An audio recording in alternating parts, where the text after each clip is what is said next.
All right, good evening, everybody. I have 5 o'clock, so I'd like to call the meeting to order. Start with the roll call. Sean Callan. Julie Chetney. Here. Tom Chiappa. Here. Dave Christofoli. He's not here.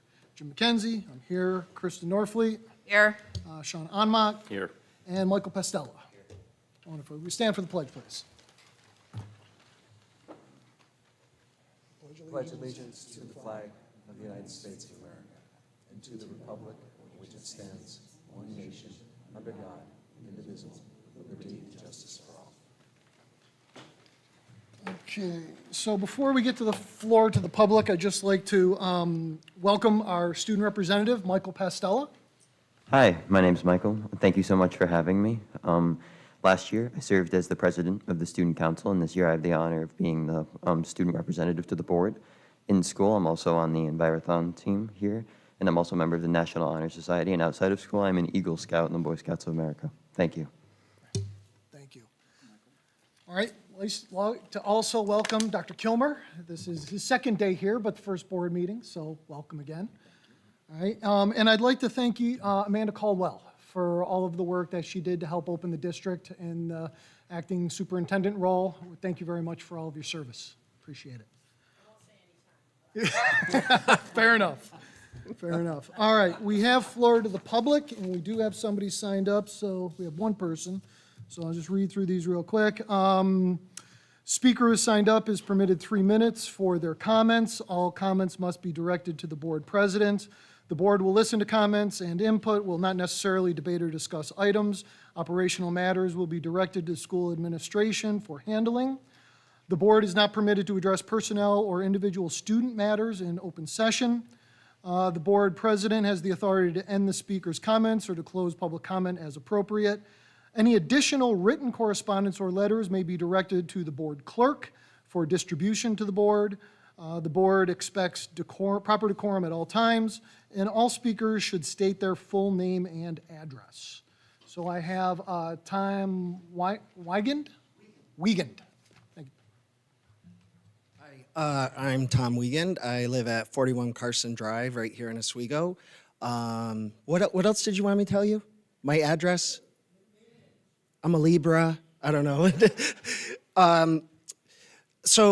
Welcome, Dr. Kilmer, to our district. It's nice having you here. I want to just talk briefly about the health center that is possibly going to be put in at FLS. I think it's a great idea, and I think that it is a need that we need in the district, but I just want to bring some concerns to you as well, just to be thinking about as this process is being laid out. I'm a teacher at Layton. My 3 children also go to Layton as well, so I feel like I have a little bit of vested interest in this on both the teacher end and a parent end. So my understanding is that this health center will be only open to families in the district, and I believe only families in Layton, but I'm not positive about that. My concern is that the door that these people are going to be entering into is our playground door where we go outside to, and it enters into the courtyard. And with school safety, all these things are big on our list. Whoever comes into the health center is going to have to walk past 6 classrooms to get down to where the health center is going to be. And I have some concerns about that because we don't know who's going to be coming into our school. These people that are coming in are possibly sick, and they're coming in for it. A lot of times there's private conversations we have with students in the hallway, or a student might just need to take a break in the hallway a minute. And I'm concerned about people walking down the hall and, that happening. And we're told that the receptionist for the health center will be, letting people in and stuff like that. And again, I think it's a great idea. I just want to bring these concerns up because, school safety is a big issue. And whenever we go out that door, we have to make sure that it's locked and it's secured and all that. And with my classroom being right there and my children even being in that school, I just want to make sure that all facets of it have been looked at and thought about and have been kind of addressed in that way. So that's just something that I wanted to bring up for the board. And I'm an Eagle Scout as well, and only 6% of us make it from start to finish. So congratulations. All right, thank you.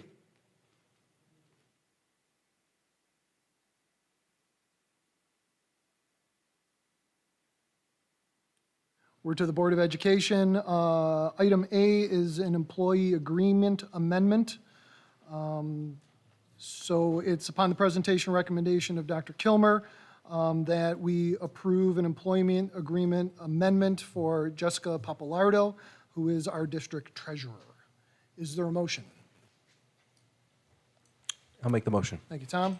I'll second. Thank you, Sean. Any discussion? Having heard none, all those in favor? Aye. Anybody opposed? Motion carries. Thank you. B is facilities use and fee schedule. This is something that we've been talking about for multiple meetings. And so can I get a motion and a second for the facility use fee and schedule as presented? Is there a motion? I'll make the motion. Thank you, Tom. Is there a second? Okay. I will second that, just so we can actually deliberate and move forward. All right. Discussion on this. Yeah, Kristen. So we talked about this at our last board meeting, and I believe 4 of us expressed one concern over the facility use policy in the first place. Second, concern over this memo and that it appeared to be an incomplete document and that there should be more added to it, and instead it's the exact same document we saw the last time. So, I mean, I can't speak for everybody else, but I'm not in a position that I can vote for this as presented. I just want to clarify, the document that you got today, did you see that one with the additional, all the classifications and everything on that? I did. Okay, and that's different than the first one we received. It is. Okay, so you're saying it was the same? I'm there was not no in more- agreement with this policy in the first instance, but separate from that, what was provided as part of the agenda is this 2-page memo. And I specifically addressed at the last meeting that I think that that memo as prepared presents as an incomplete document and begs the question of why have all these groups been categorized, and that something should have been added to it. And I feel like the comments that I made at the last meeting were evidently not taken into consideration because it's literally the exact same memo repeated back again. And then separately, what we received as an email about an hour ago, which is the classification of what groups are and how they're going to be charged. I'm not in agreement with that policy. Yeah, if I could, for myself, I need more than an hour, 2 hours to get information that we asked for 2 weeks ago, to have a complete conversation and also bring it to a vote. I need more time than that during a workday, so. I don't need more time than that. I'm not for this. I've never been for this. I wish there was a separate classification in between district groups and the other profit groups of feeder programs, because I just don't agree with charging the feeder programs facility fees. That's just my take on the whole thing.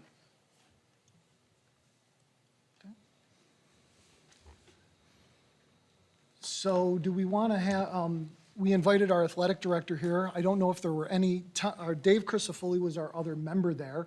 I don't know if there's anything you would like to share as part of this, why certain groups were listed as they were. That was one of the things we talked about last week. And as a clarification, what we were asked for, what I heard last week was to understand which groups were in which. And yes, that was not given until about 2 hours ago, but we're talking about a list of 5 different groups. So it's not a great deal of information that we were lacking. I respect if people would like to table this, all right, and that would be perfectly fine for the group. But we did also ask for our AD to come in and talk a little bit about some of the rationale for the committee had. If I could interject, Jim, 2 hours is inadequate, period. So it has to be Understood. more than 2 hours. Yep, understood. I would also, yeah, please go ahead.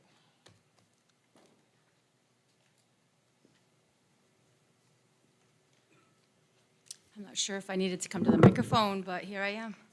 I don't know Thank if you'll you. get me away from it. No, I'm just kidding. So some background on the Facilities Committee. Those of you at this meeting, I was not actually hired in this district until July of 2022. Okay, that's when I started. This committee, however, I was not involved with this committee at all, so I know you guys are looking for some information from me. I attended 3 out of the 4 meetings, so this original policy was brought to the board and passed, or whatever happened with it, August 23rd of 2022. Okay, I'd been on the job for like 2 months. I was never part of this facility committee at that time. When we regrouped and I was invited to the meeting, the first meeting was February 15th of 2023. Okay, just giving you some timeline. When I first started here, I want to give you some of my background because I think it kind of does make sense and ties into a lot of what some of you guys are saying. My previous work in other districts as an athletic director, I felt when I started here, there seemed to be some connections missing. So my first 2 months on the job, I actually spent time trying to figure out who my youth sport directors were in the community, and I actually set up meetings with those folks, whether it was youth lacrosse, Pop Warner football, swimming, everything. I just wanted to learn more so we can bridge those gaps and we can make our programs better. So that's kind of where I started, and that was even before meeting some of my own coaches, you know, so I wanted to know what the community interest was, where we were going, and how to build it.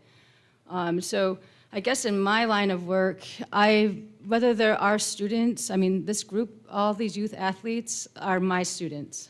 You know, eventually they'll come to me. You can say feeder program. I don't know. I don't want to do the tracking on that because that's what I was asked to do when I met with people from this committee, was kind of not use the words feeder program because that's not a belief that was had here. And you know, it was kind of put me in a weird spot, so I had to kind of go with the flow of what was going on here.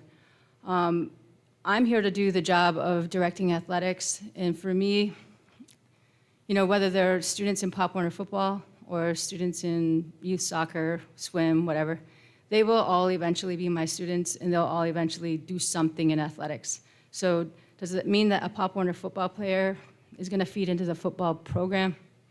I don't know, and I don't honestly want to do that research right now, but I just know that it does build program in the secondary school. So that's where I'm at, and as far as any of these fees, I think what some people are missing here with the bigger picture is our office fields a lot of phone calls about this, and they're not happy ones, and we are not the ones that are making this policy. We were kind of set to the fire as my secretary was, you know, on board a little bit before I was, but neither of us fully are this policy. Like, we're willing to do whatever you guys would like to do. And again, my job is to grow program here in athletics. So that's why I did start my conversation with the youth sport coordinators that I deal with, because I want them to be able to have experiences, you know, that will grow our programs. And for me to do that, I need to work with them, you know. Do I think charging rates is what we need to do? I don't know. I don't know what the overall mission of our district is. So, and if we want kids to participate and feel good about themselves and just be active, then I think, yes, guidelines need to be in place, but I don't know as if a fee structure is what we need. And I don't know, as far as the groups, you know, we sat, like I said, out of the 4 meetings, I sat in on 3 of them. One was just kind of like people fill out an application when they want to use the business or use the area. And really it was kind of, do they make money, do they not make money? And if they make money, this is not, like, they have to be charged something. That was kind of all I got out of that meeting. So if they're here to run a tournament and make big funds, then there probably should be a fee associated with that. I think that we can all make sense of that. But I don't know. I don't know who's going to police all this. I know that my secretary has become the master schedule library person, and I don't feel that that's her role either. So we're just here to run athletics. I don't know if I'm answering the questions that you really asked for, because I was involved in three meetings, and we broke them down based on their application, and then the fees, we were given the fees of what other school districts charge, and we kind of adjusted our fees accordingly, and that was that. I mean, that's all I Cindy, can sorry, Oh, go ahead. who was on the committee, or when you joined the committee, do you remember the members of said committee? Yeah. It was Dave Christofoli, Dr. Calvin, Matt Suber, Joe Sturbank, my secretary, myself, and Nancy Squires. And to the best of my knowledge, they were all present at the meetings that I was at. I don't know who was at the one I wasn't at. So that was, the one I wasn't at was, I think that's where they actually devised the chart, but I'm not sure because my secretary didn't get the chart of fees. I mean, if we're in the, I don't know if we want to do things because other districts are doing them. I don't know what the reasoning is behind it, and that's all I can really answer. I'm here to support all of our programs, and I mean, right now, we haven't charged anything. So when we are working with them, it's, yes, our sports programs take precedent in the schedule, and if there's room to fill in, then we kind of work them around the schedule. What- No, thank you. oh. Go ahead. I just want to say thank you for the information. Yeah. I don't really need to, 2 hours was short notice. I did happen to read it. I got to the meat and potatoes of this document. And what you said about, do they make money or do they not make money, you know, in tournaments, I think that looks appropriate as far as the tournaments being in a private group. Speaking from myself and my husband, who have both sat on boards of some of these groups up here, lacrosse club, swim club, and otherwise, those are organizations that are not making money. I feel that they're in the wrong group, they're placed inappropriately, and I don't really need to table this at all.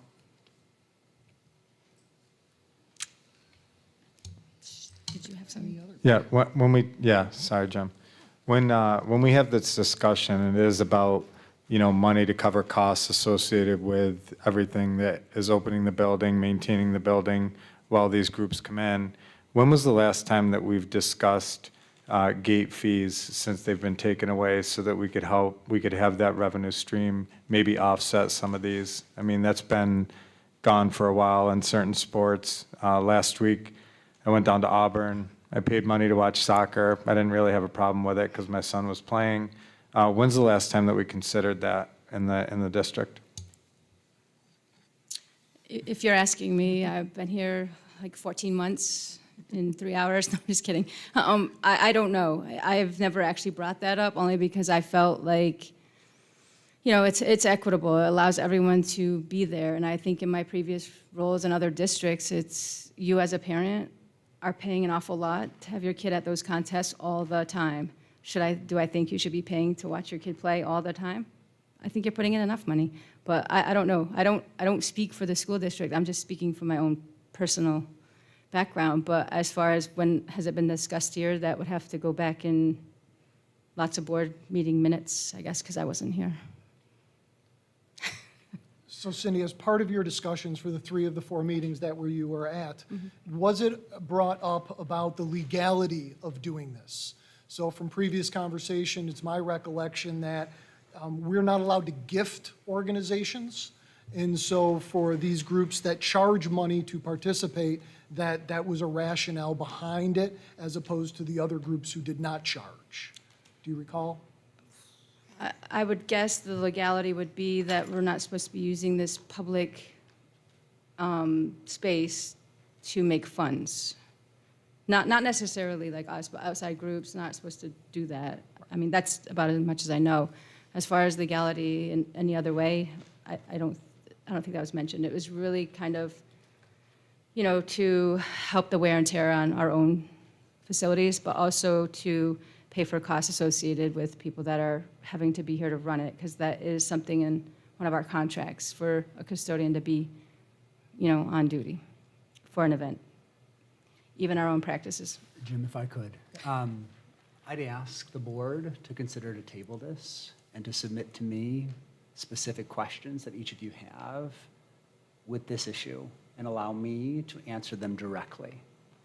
I do think when we talk about facility use, it is a very important policy to have, and that we should have procedures in place that clearly delineate how our facilities can and will be used.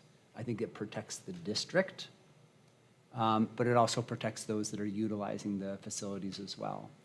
So I would request that you consider tabling so that I might be able to address some of these issues for you, and then you can move forward as you wish. Thank you. Is there any other discussion? Thank you, Cindy. Thank you, Cindy. Yeah, thank you. So no discussion. Are there any other motions associated with this primary motion?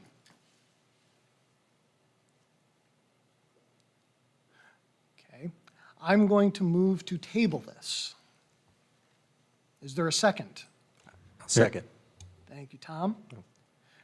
They're not debatable, so we'll take a vote. All those in favor of tabling? Okay. Anybody against? Motion carries 4-2. Okay, next on the agenda. We'll ask that any members who have these specific questions that they please get to Dr. Kilmer as soon as possible to give him ample time for our next meeting. All right, A is the consent agenda. Well, no, the consent agenda is 7. And we have A, Special Education Board Report from September 19th. B is the minutes of the public hearing and regular board meeting from September 5th. C is the high school extra classroom report from August 23. D is the middle school extra classroom report from August 23. E is the capital project change order report from June 23. Can I have a motion, please? I'll make the motion. Thank you, Tom. Is there a second? Second it. Thank you, Sean. Any discussion? All those in favor? Aye. Aye. Anybody opposed? Motion carries. Next, we have curriculum. Amanda? Good evening. The only item for curriculum this evening is a new AP Theory textbook that has been requested at the high school, replacing the old. Okay. Is there a motion? Move. Thank you, Kristen. Is there a second? I'll second. Thank you, Tom. Any discussion? Having heard none, all those in favor? Aye. Anybody opposed? Motion carries. Next, we have personnel. Bob? Good evening. Under Personnel, first grouping is professional staff, items A through E as presented. Okay, thank you. Is there a motion for A through E?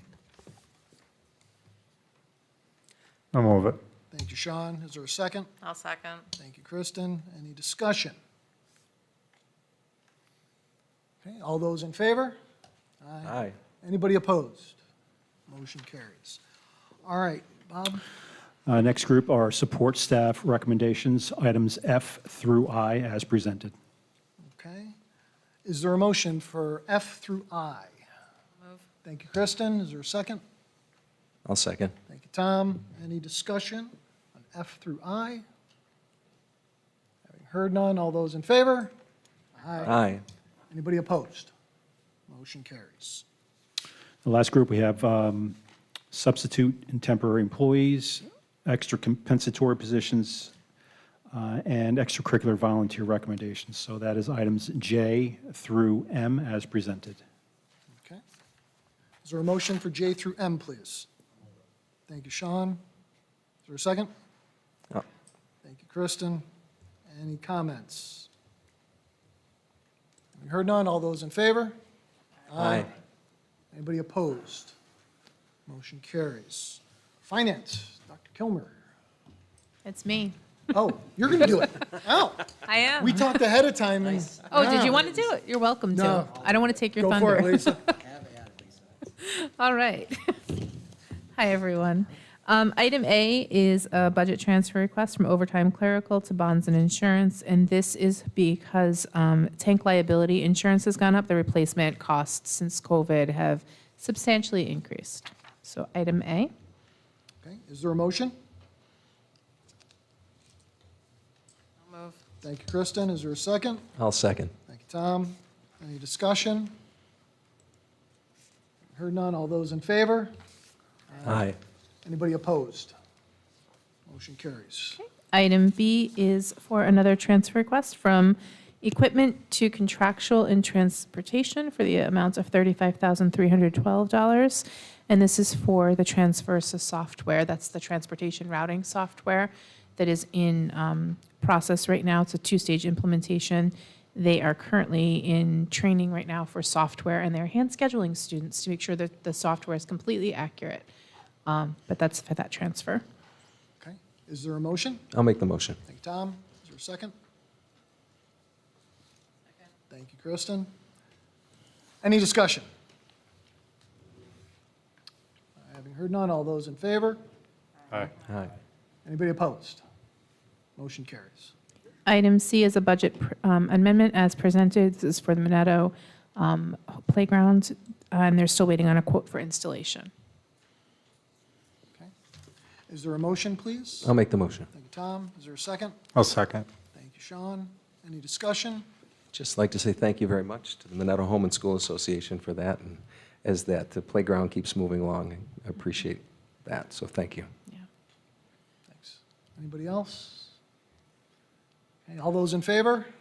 Aye. Anybody opposed? Motion carries. Item D is a donation as presented, and this is from Charities Aid Foundation of America, or Exelon. Great. Is there a motion? I'll make the motion. Thank you, Tom. The second? Thank you, Sean. Any comments? Having heard none, all those in favor? Aye. Anybody opposed? Motion carries. Okay, item E is a NISMA All-State Ensemble trip. This is for 2 students headed to Rochester, as presented. Okay, is there a motion? Thank you. Is there a second? I'll second. Thank you very much. Any discussion? I'd just like to congratulate them on that opportunity, for Ben Norton and Miles Bandla. So congratulations and thank you. Okay. All right, all those in favor? Aye. Anybody opposed? All right, motion carries. Item F is the Oswego Marching Buccaneers Band trip to Annapolis, Maryland, as presented. Okay, is there a motion here? Thank you, Kristen. Is there a second? I'll second. Thank you, Tom. Any discussion? I heard none. All those in favor? Aye. Anybody opposed? Motion carries. Okay, item G is the performance contract agreement between the district and Siemens. This has, for the energy performance, and it's already gone through the legal review. Okay, is there a motion, please? I'll make the motion. And is a second? I'll second. Thank you, Sean. Any comments? Having heard none, all those in favor? Aye. Anybody opposed? Okay, motion carries. H and I are contracts as presented. Okay, is there a motion, please? I'll make the motion. Thank you. Is there a second? Thank you, Sean. Any discussion on H and I? Okay, all those in favor? Anybody opposed? Motion carries. And literally, as soon as I finished speaking, I should have included J and K. My apologies. They are also contracts as presented. Okay, so we have J, is there a motion for J and K, please? I'll make the motion. Thank you. Is there a second?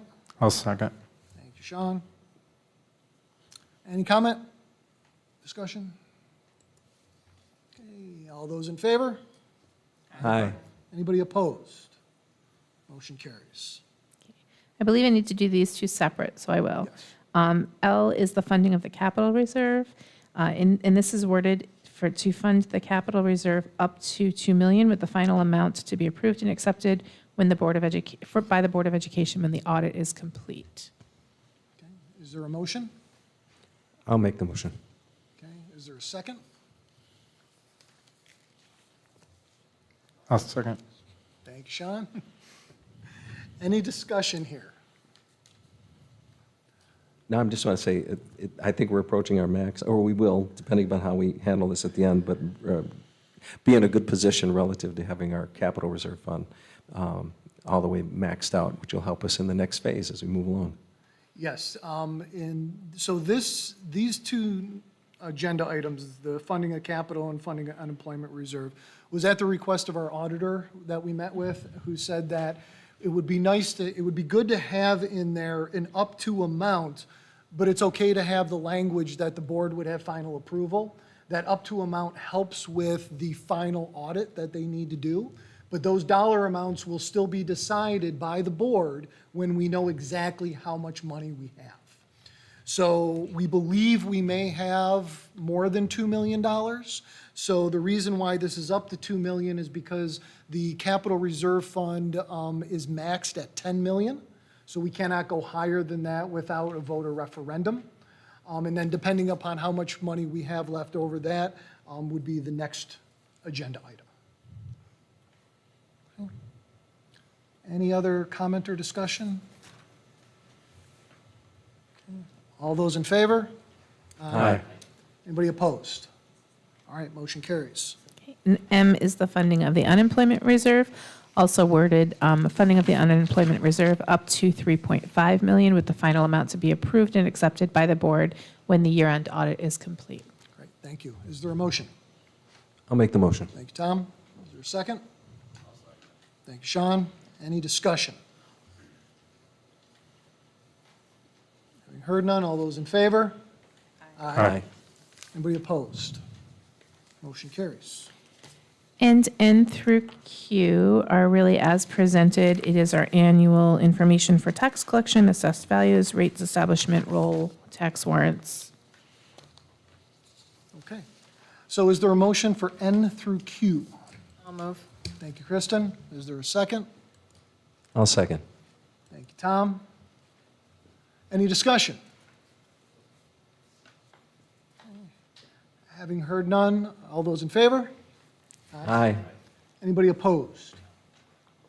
Motion carries. Thank you. We're up to student representative discussion. Michael. Hi.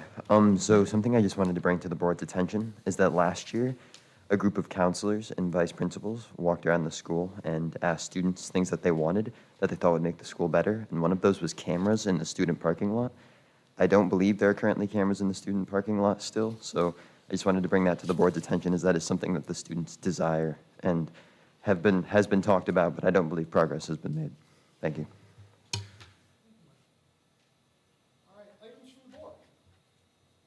Anything from any board members this evening? I was going to, if we wanted to, just make a little summation of the conference that I went to earlier. I didn't know if anybody had any particular questions. There was a lot of information that was there, but some of the takeaways that I had from the conference, one of the breakout sessions was hiding in plain sight, and it was about drug abuse and addiction and how we had addressed that, and the correlation between that and the increase relative to COVID and mental health and how that might be on the rise.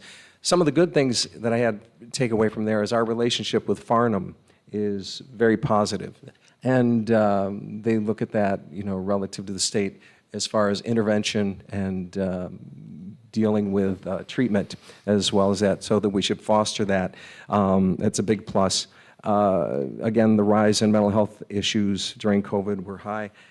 But one of the things that they had looked at was addressing social emotional learning in school programs to help build stronger coping methods and resiliency for kids in dealing with drugs and other substances. So that was that one. The other thing that there were two main districts that were dealt with early on in the first presentation, and they were both in recovering lost learning during COVID, and the other one was also in terms of discipline. But it was interesting because one district was from a high-performing district, Lewiston, Porter, I believe it is, near Canada, about 1,800 students. The other district was down in Hempstead, New York. Totally different districts, but their approach was very similar in what they did in terms of trying to recover lost learning, in terms of adding social workers, adding more time with teachers, and also creating an alternative learning environment, one of them within the school. And they use that both to recover the lost learning, but also to deal with the restorative practices in using when kids would come in there, if they had issues, where they would bring them in there. One of the biggest takeaways I got from that is recording the data to see the effects that we're having. And I didn't know if we were doing that within the district or not, but recording data of positive effects of both discipline, but also in terms of recovery of lost learning. But taking the data, using it, following it, making adjustments, and moving forward. That was something that was implemented there. The one district downstate, and I thought this was pretty impressive, went from a 36% graduation rate in 2017 to an 86% graduation rate in 2022. And they did it by a number, again, implementing those things, getting more social workers, adding more time in the school for both English language arts and math, and pushing those there. But they also met their students where they were. They met their students where they were. They have in their district, they're, I believe, 76% economically disadvantaged and challenged. But they also have a lot of English language learners.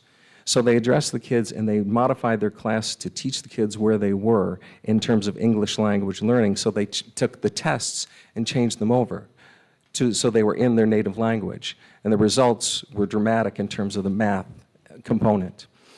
So that was very, very powerful. There was so much in there, and I could do a deep dive on anyone if anyone had a question from those decks that I sent you.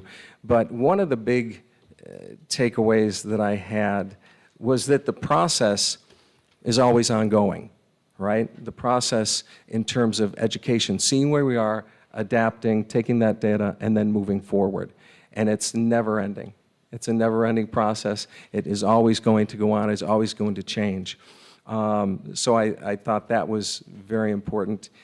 And then how we deal with the change in terms of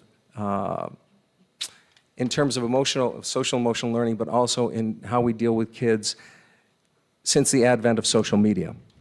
And there was a direct correlation between screen time and social media and the onset, and more not mental, I want to say social and mental problems that went with that. And there, you can see it. There's a chart in one of those things that I sent you.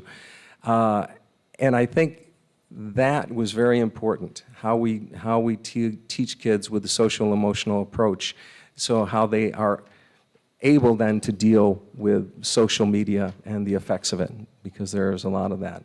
The one thing with a discipline approach that I thought was very interesting is they used restorative practices. And my takeaway on that is if we're going to use restorative practices, and I don't know that we are, but if we are, that also is a huge process and undertaking that in terms of employing it throughout the district, in the classrooms, with everyone in the district, and that everyone has to be on board. And it also is a long process, that it goes on and for a long period of time, because you have to get everybody on board in order to do it. And I refer something that you said, Ray, before. It's like, if you're doing it, then everyone has to do it, or we don't execute it.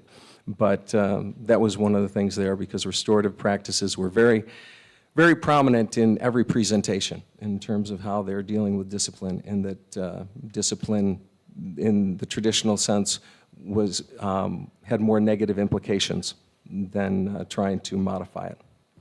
So that's just a little bit of this, a little summation, but like I said, there was an awful lot of information there, and I'd be happy to answer any questions if anybody has them.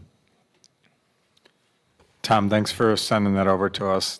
It was a lot of information, but it's very helpful as we all try to learn together and grow together. So really appreciate that you sent that over and took the time to attend. Yeah, and there's one other thing I just did want to say, that because you reminded me of it, Sean, you asked to go to the positive, creating a positive culture. And it was all the little things that we do. It's the little things and the values that we have that make the difference. What are our values, and what do we prioritize? And all the little things along the way make a huge difference. And you would find that there as well. Every interaction with every student within a class with teachers, within the outside with bus drivers, with support staff of every chance interaction makes a huge difference in changing the culture. And the last thing I will say is they said, culture will eat strategy for lunch. So as we move forward and we're trying to address culture and changes, that we start with little micro wins in little ways that we treat each other and that we treat everyone as a collective, and then that becomes the model moving forward. So I go back to that, Sean, so thanks. I'd like to talk a little bit about the senior class trip. I've been approached by multiple parents of seniors who've been advised that there either won't be a senior class trip or it's going to look like what the trip looked like this past year, which I recall from attending a board meeting before we were sworn in, that it was going to be at Darien Lake. And there was some complaint about that because, or Seabreeze, and there was some complaint about that because that's what's done after sixth grade. We just voted to allow the band the opportunity to fundraise to go on a trip. And so I think now is a good time to raise the question of why we're not going to allow classes to fundraise, to put together a class trip. I certainly appreciate the equity arguments that have been raised in the past, that you want to make sure that it's an experience that anyone who wants to participate can participate in. But I think that taking away the opportunity to allow these classes to fundraise so that they can put together something that is fun and exciting for their class is unfortunate, and we should do our best to help facilitate that and bring that back. Like I said, I'm not necessarily advocating that we bring back the pre-COVID trip to Disney. Again, I certainly appreciate the equity arguments that have been made, but I think that we need to reopen conversations about what a class trip can be and allowing the classes the opportunity to fundraise to create that experience, and we need to give them as much notice as possible so they can do that. I know that there's class officer elections going on right now for the freshman class. I'm assuming that the sophomores, juniors, and seniors already have their officers in place. And they certainly would love to get the thumbs up that they can start thinking about what a class trip could be and encouraging their classmates to come up with creative fundraising and put those things together. So I want to start that conversation now. May I say something on that? I think that's a good idea, but I think we should also have a trip to Seabreeze like that everybody can participate in as well. So I think it would be valuable to do both of those things possibly, if that would be possible within the class budget. But I think that fundraising for a bigger trip is not a bad idea and could be looked into. I have a couple things. Recently, in the past couple weeks, there's been some very concerning and worrisome activities and extracurricular events outside of our district, but not too far away, in specific around athletic contests, where, you know, if you've watched the news, shootings and things like this. So safety certainly is one of our top priorities here in our district. I'd like to learn more about the safety structure that we have in place and who it involves, SRO, school safety folks. What does that look like, and how are we prepared for every single event, and kind of who monitors that, you know, who's in place and what we're doing. I think it's dynamic, and unfortunately I think it's increasing in the probability. So I think it'd be great to communicate to our Oswego City School District families and community exactly what we do, exactly the resources that we have in place, so that we can not have anyone in our community afraid, hesitant to come to any type of extracurricular activity. So if we could learn more about that specifically and push that out, I think that'd be great. And secondly, I've had some parents come to me surrounding questions about intramurals, and this was before, I was on the board, but I believe last year the budget was accepted for an intramurals program at the Oswego Middle School. And so now I've had some high school parents aware that this is put in place in the middle school and asking what the process is, or how could the same be offered, and when we talk about equity, for those students that are here at the Oswego High School. So we have a budget for a group of students that are going through 2 years of middle school. And as far as I'm aware, we don't have anything in place for intramurals for kids that are here for 4 years at the Oswego High School. So I think when we talk about being student-focused, that if we could look into that and understand what the process might be and what we could do to have something similar put in place, I think it'd be a plus. It'd be one of those micro wins, for sure. Any other items from the board? Having heard nothing else, there is not need for an executive session tonight, so I am going to ask for a motion to adjourn. You okay? You don't know how to do it without. So, I mean, among other things, I sent an email a couple days ago, and the response was, let's discuss it in executive session. So, I'm. so you're at, so are you asking for an executive session? Yes. Please make a motion then. Is there a second? A second. Okay. Okay, any discussion? All those in favor? Aye. Aye. There will not be a need for a vote after executive. Thank you very much.